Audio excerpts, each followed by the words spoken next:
आज आपण खूप प्रेरणादायी अशी कथा बघणार आहोत. एक म्हातारी होती.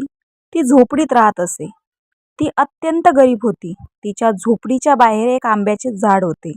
त्या झाडाचे आंबे विकून ती आपले पोट भागवत असे.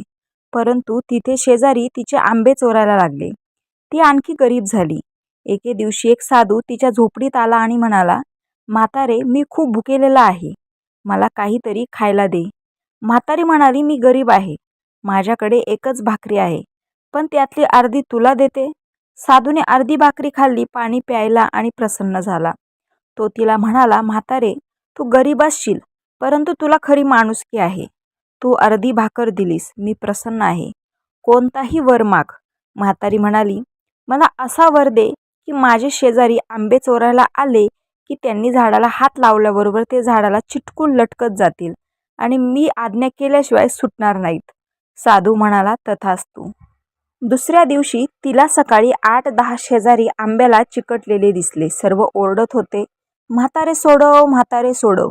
पुन्हा हात लावणार नाही." असे त्यांनी कबूल केल्यावर तिने त्यांना सोडून दिले. आणखी काही वर्ष गेली. म्हातारी आणखी म्हातारी झाली.